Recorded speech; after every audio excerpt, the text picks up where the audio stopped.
Our government has no higher responsibility than to support our men and women who are in harm's way. For months now, we have been working to get our military the resources it needs to keep the peace. This budget agreement delivers on that commitment. It fully funds our national defense at levels that Secretary Mattis has requested. It provides what the Pentagon needs to restore our military's edge for years to come. As Secretary Mattis said yesterday, and I quote, "Congressional action will ensure our military can defend our way of life." Now, that mission is hard enough, especially in a time of rapidly evolving threats. But our military's job has become exponentially harder because of the staggering readiness crisis that it is facing. I know I come up here and read off a whole bunch of statistics. You hear me do this every single week. This is the statistic that really gets to me. In 2017, we lost 80 service members in accidents and training incidents, nearly 4 times more than we lost in combat. In 2017, we lost 80 service members in accidents and training incidents. It's about 4 times as many people we lost in combat. Just think about that. With better training and equipment, many of these deaths could have been prevented. This is a sad and tragic state of affairs. And this is why we can never allow anyone to politicize our military or use our troops as bargaining chips. The stakes are just too high for this. Now, let me say one more thing. I know that there is a real commitment to solving the DACA challenge in both political parties. That's a commitment that I share. To anyone who doubts my intention to solve this problem and bring up a DACA and immigration reform bill, do not. We will bring a solution to the floor, one that the President will sign. We must pass this budget agreement first, though, so that we can get on to that. So please know that we are committed to getting this done. Before I turn it over to Chairman Thornberry, I want to take a moment, and I want to thank him. I want to thank Mac Thornberry, Chairman of the Armed Services Committee, and all the members of the Armed Services Committees, both Republicans and Democrats. Their leadership and their unwavering commitment to our service members and their families made this budget agreement possible. They live and breathe these problems. They know these issues. They know all the people who are fighting to keep us safe. They can tell you as well as anyone how critical that is that we get this done. Chairman Thornberry. Well, thank you, Speaker, and all of us on the Armed Services Committee are extremely grateful for the Speaker's leadership in fixing the military as a priority. Let me just remind y'all of a couple of statistics. When the House passed our defense authorization bill at exactly the same numbers that are in the cap deal that we'll vote on today, the vote was 344 to 81. When we voted on the conference report at exactly the same defense levels that are in the cap deal today, the vote was 356 to 70. In the Senate, the votes were 89 to 8, and then the conference report was a voice vote. My point is, there is widespread agreement in both parties that we have cut the military too much, that our service members are suffering as a result, and that we need to do better. This cap deal that will be voted on today is at exactly the same funding levels as the bill that I just read the votes for. My view is that fixing the military is the dominant priority. We have to fix the military. I know members on both sides have other concerns. I wouldn't do this cap deal exactly the same way, but we owe it to the men and women who are risking their lives for us to give them the best equipment, the best training, the best support that this nation can provide. And this agreement begins to do that for the first time in a long time. Now turn to a combat veteran herself, the gentlelady from Arizona, Ms. McSally. Thank you. Good morning. I'm Martha McSally. I'm a retired Air Force colonel, A-10 pilot, spent 26 years in uniform, and now I deploy to Washington, D.C. One of the reasons why many of my fellow vets, like Mr. Gallagher here and I, came here was we really felt it was important for those of us who serve to be here when decisions like this are being discussed, debated, and voted on. we need veterans in Congress in order to be a voice at the table, and we have been tirelessly advocating and working with our chairman and our leadership to be that voice for our troops. When we talk about these 80 people who were killed in these accidents, these are real families who are having flags handed to them, and as having been a commander, and seeing the impacts, it's a very dangerous thing that we do in the military when we're training as well as in combat. And it's often a combination of things. We call it the safety chain of events that ends up with a mishap. It's a combination of a lack of training, a lack of resources, a lack of hours, a lack of experienced maintainers or experienced pilots. And all that comes together under difficult conditions, and then maybe the last thing happens and they lose their lives. And so that is what we've been seeing happening after the dangerous cuts in our military from the last administration. It's been atrophying year and year and year after year, and our troops are paying the price. We have the most amazing men and women that have raised their right hand and taken an oath to defend us. And they are over there right now keeping us safe. And they are at bases all over America now training and ready for what might come next. And we owe it to them to give them everything they need and not play politics with them and their equipment and readiness. They are ready to pay the ultimate sacrifice for us. And we need people to stop playing politics with their lives and with everything they need in order to defend us. There's a lot of things we also need to work on. And there's a lot of issues related to our fiscal responsibility. We have to get to those. We've got to work together to get to those and get our spending under control. But we've got to make sure that right now we give the troops what they need to keep them safe, to keep them alive, and to keep us safe, because that price is one that we don't want to pay. So I'm glad that we finally were able to get to a place working with our chairman, our leadership here, Secretary Mattis, and a commander-in-chief who has the commitment to make sure our troops are supported and are trained and ready in order to do their job and their mission. And we have got to get these resources to them right now and stop playing politics with what they need. Thank you. Liz Cheney. Thank you very much. You know, it is a very sobering experience as a member of Congress to have the Secretary of Defense say to you that no foe in the field has done more harm to our military than the Budget Control Act, sequestration, the policies of the last administration. Yet that's where we are today. And we have come to this place where we all, everybody on this stage, I would say everybody in the Republican conference understands we've got to deal with the debt issue. There's no question about it. But we cannot do it on the backs of the men and women who are serving us. We don't have time on our side. We've got to get these resources to them right away, as quickly as we can. And I would also say to my good friends in the Freedom Caucus that we got these numbers, we got where we are because we were all unified. We stayed together. And I would ask them not to quit before we get this across the finish line. We need to stay unified. We need to get this budget deal passed so that we can then turn to the kinds of reforms that are really crucial in terms of the overall budget process.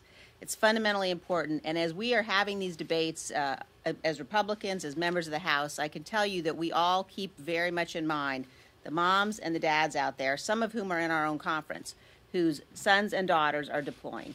And we cannot be in a situation where we are letting our political debates, our political fights, our arguments get in the way of getting them the resources they need in this increasingly dangerous world to protect and defend every one of us. It's our most sacred obligation. I am very proud and honored to stand on this stage. I'm grateful for the hard work of the Speaker, of the Chairman, of Mike and Martha and all of our colleagues on the Armed Services Committee, and I will be very proud to cast my vote in favor of this deal to get the military the resources they need.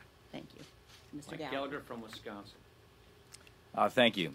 Before running for office, I spent 7 years on active duty in the Marine Corps, and we used to have a saying in the Marine Corps. We used to say, you ride to the sound of the guns, which basically means if you see a problem, you don't run away, you don't punt that problem to someone else, you confront it head on. You do your best to fix it no matter how difficult that is. And that's why I ran for office, and that's what we have an opportunity to do today, to end the devastating cuts to our national defense. So to my colleagues who have concerns, I get it. I just would say two things. One, neglecting our defense is not a recipe for long-term savings. As we've seen time and again throughout history, weakness invites aggression, which then costs us an exorbitant amount of money when we have to rearm or we slide into conflict on someone else's terms. The final thing I'd say is I know I've only been here a year. I literally got lost trying to find this place here today. But it strikes me that it's always easy to vote no, right? You can always find some excuse to vote no on a bill. But the American people sent us here to ride to the sound of the guns and to fix problems like this, no matter how difficult that may be. So thank you. Anybody got any questions? Baraboo. Brett. So, Leader Pelosi had her big show on the floor last night. Lasted over 8 hours. Why are you insisting on this being a bill that the president will sign? And Mitch McConnell says any bill that gets 60 minutes. Look, first of all, my hat's off to her. I don't know if I could have hacked that for 8 hours. So it was pretty darn impressive. Yeah, right. And she wasn't wearing these kinds of shoes. I would have gone to the bathroom well before then, I got to tell you. Impressive. First, we want a DACA solution. Guess what? In order to shift our focus and get on to the next big priority, which is a DACA solution, we got to get this budget agreement done so that we can go and focus on this. And I said it once and I'll say it again. We will bring a DACA solution to the floor. As far as the Senate is concerned, first, I think it's important to see if they can produce a bill and what they can produce. Our system works different than their system. The leader would say the same thing. And so I can't speak to what our rule is going to look like. I can say that we're going to bring a DACA solution to the floor because we want to solve this problem. Phil. Mr. Speaker, a couple of your colleagues mentioned this. I know where you are on the defense side of this, but on the non-defense side, I guess the big question is, would House Budget Chairman Paul Ryan have supported this bill? Yeah, because I actually wrote the first one. I did the first Murray Ryan. It was called Murray Ryan. Actually, she calls it Ryan Murray. My niece's name is Murray Ryan, so I call it Murray Ryan. I did the first one. Why? Because I didn't want to see the sequester hit the military. I supported the second one, which was the Boehner deal. Why? Because I didn't want to see the sequester hit the military. We're doing this one. Why? Because we don't want to see the sequester hit the military. Now, having said all of that, there are some other good things in here. This is a bipartisan bill. Just like Leader Schumer said, you get some things you like, you give the other side things they like. That's what bipartisan compromise is all about. And I think on the net, this is a very good solution. And as to the debt and deficit concerns, most of this domestic spending, as you pointed out, is one-time spending. It's hurricane relief. I mean, we're not going to rebuild Houston. We're not going to rebuild Florida. We're not going to help Puerto Rico or the fires in California. Those are things that we have to do because our fellow citizens in these disaster-ravaged areas need assistance, and that is a proper role for the federal government. So a lot of that spending is one-time spending. The other domestic spending is something that we all agree on. We have an opioids crisis in America. Let's get on with fixing it. We think we can get pretty darn close on cancer research and getting some cures, so let's keep that going. We all know we want to work on infrastructure, so we're getting a good down payment on infrastructure. I think there's some other good reforms in this. There's one more thing I'll say. I think this budget process is broken. Here we are with another CR omnibus. That's why something we put in here that I feel very passionate about is having a budget process reform dialogue. Now, we've had a one-sided dialogue in the House among House Republicans. I've been working on this pretty much my adult life. We need to get the Senate involved in a conversation so that we can actually have a budget process, an appropriations process that works. The House passed all of its appropriation bills this year before the deadline in September. So we're doing our work here, but the Senate has a different system. And as much as we are frustrated by that system, it isn't working. And that is why we have a joint select committee between Republicans and Democrats, senators and House members, to figure out how we fix this budget process so that it works more smoothly in the future. Yeah. Tax cuts are starting to kick in now, and this bill will put the deficit over $1 trillion this year, and probably over $1 trillion next year. These are supposed to be good times. Are the times going to be that good to close that deficit? So yes, by the way, economic growth is one of the critical ingredients to getting the debt under control. The military is not the reason we've got fiscal problems. It is entitlements. And that's why I keep telling you, look, the Dye and Black budget we passed this last year, that was the best, the biggest, the most conservative budget Congress has ever passed. Something like $7.4 trillion in spending. So we have shown, us House Republicans, what you need to do to fully deal with this debt crisis. It is entitlement reform. We've got more work to do with all of our friends on the other side of the aisle and the other side of the rotunda. Can times be that good? Mr. Speaker, back on immigration, the president is known to change his mind from time to time. So why not allow a vote on a bipartisan plan and then see if he'll support it? Look, I want to make sure that we get it done right the first time. I don't want to just risk a veto. I want to actually get it done the first time, and I think we can get there. I'm confident we can bring a bipartisan solution to the floor that can get signed into law and solve this problem. We want a DACA solution. We want an immigration solution. I'm confident we can get there. And by the way, getting this budget agreement done allows us to shift our focus on the next big priority, which has a deadline, which is this issue. I love it. You know, every time, Lisa, you say that. Yeah.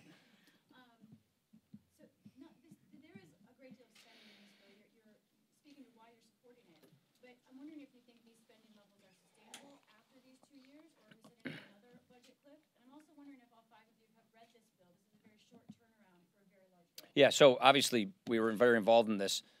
This gives the authorizers and the appropriators the money to go write the details of this bill for the March 23rd deadline. But let me back it up.